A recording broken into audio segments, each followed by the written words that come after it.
গণভোটে কি দিচ্ছেন, কেন দিচ্ছেন সেটা কারো কথায় প্রভাবিত না হয়ে বরং গণভোটের পয়েন্টগুলো সম্পর্কে নিজে জানুন, বুঝুন, তারপর আপনার ইচ্ছে মতো ভোট দিন। আগের একটা ভিডিও আমি দিয়েছি, গণভোটের অন্য আরেকটা পয়েন্ট এক্সপ্লেন করেছিলাম। আজকে আরেকটা পয়েন্ট এক্সপ্লেন করার চেষ্টা করব। জানি না কতটুকু বোঝাতে পারবো, কোনো ভুল হলে অবশ্যই সংশোধন করে দিবেন। তো আজকের পয়েন্টটা হলো, আগামী সংসদ হবে 2 কক্ষ বিশিষ্ট, উচ্চ কক্ষ এবং নিম্ন কক্ষ। মানে হলো এতদিন বাংলাদেশে 1 কক্ষের সংসদ ছিল, অর্থাৎ ক্ষমতাসীন দল নিজেদের মতো করে সংসদ চালাতো এবং নিজেদের সুবিধা মতো সংবিধান পরিবর্তন করে আইন প্রণয়ন করত, যা কিনা জনগণের উপর চাপিয়ে দিত। কোনো ধরনের কোনো অবজেকশন বা সেকেন্ড থট দেওয়ার কোনো স্কোপ ছিল না। অথচ বিশ্বের বেশিরভাগ গণতান্ত্রিক দেশে সংসদ 2 কক্ষ বিশিষ্ট, ইভেন আমাদের পাশের দেশেও। এখন আসেন দেখি উচ্চকক্ষটা আসলে কি এবং কিভাবে গঠিত হয়।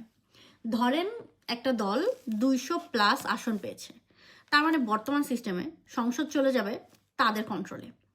কিন্তু উচ্চকক্ষ গঠন হবে ভোটের পার্সেন্টেজের উপর। নির্বাচনে দলগুলোর মোট ভোটের অনুপাতে সব দল থেকে টোটাল 100 জন সদস্য নিয়ে উচ্চকক্ষ গঠন করা হবে এবং সংবিধানের কোনো পয়েন্ট সংশোধন করতে হলে এই উচ্চকক্ষের অনুমোদন লাগবে। এখন চলেন দেখি কিভাবে সদস্য নেওয়া হবে। ধরেন কোনো দল সারা দেশের মোট ভোটের 10% ভোট পেয়েছে, তাহলে সেই দল থেকে 10 জন সদস্য উচ্চকক্ষে যাবে। 20% ভোট পেলে 20 জন সদস্য উচ্চকক্ষে যাবে। এবং বাংলাদেশের ইতিহাসে এখনো পর্যন্ত কোনো একটা দলের 50%-এর বেশি ভোট পাওয়ার রেকর্ড নাই। 48% মোস্ট প্রবাবলি হাইয়েস্ট ছিল।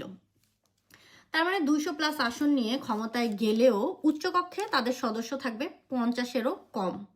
এবং দেখেন, কোনো আইন পাশ করতে হলে বা সংশোধন করতে হলে উচ্চকক্ষের 50-এর বেশি সদস্যদের ভোট লাগবে।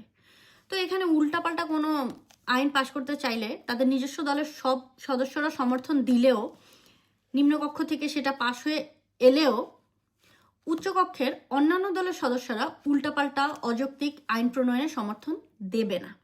সো চাইলেও ক্ষমতাসীন দল নিজেদের ইচ্ছে মতো আইন বানাতে পারবে না। এবং আরও যে বিষয়টা আমার ইন্টারেস্টিং লেগেছে সেটা হচ্ছে, মোটামুটি স্টেবল প্রত্যেকটা দল থেকে অ্যাটলিস্ট একজন করে হলেও সদস্য উচ্চকক্ষে চলে আসবে। অর্থাৎ দেখেন, সরাসরি না হলেও উচ্চকক্ষের মাধ্যমে প্রায় সবগুলো দলই দেশের জন্য এবং দলের কর্মীদের জন্য কাজ করার সুযোগ পাবে। মানে বুঝতে পারছেন তো, চাইলেও একক কোনো দল জনগণের কাঁধে চেপে বসতে পারবে না এবং ক্ষমতাসীন দল চাইলেও ভুচুং বাজুং আইন প্রণয়ন করে বিরোধী দলীয় বা অন্যান্য দলের নেতাকর্মীদের হেনস্থা করতে পারবে না। মানে এই পয়েন্টটাতে আসলে আপনারা কারা দ্বিমত বা কেন দ্বিমত আমি জানি না। আপনারাও তো নিশ্চয়ই চান আপনার দল ক্ষমতায় না থাকলেও আর 5 জন সাধারণ জনগণের মতোই দেশের মাটিতে থাকতে, তাই না? নাকি পালিয়ে পালিয়ে বেড়াতে চান?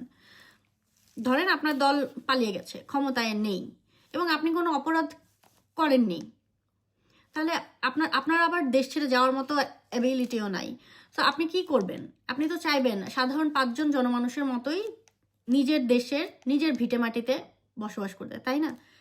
এই পয়েন্টটা আপনাকে সেই সিকিউরিটিটা দিবে।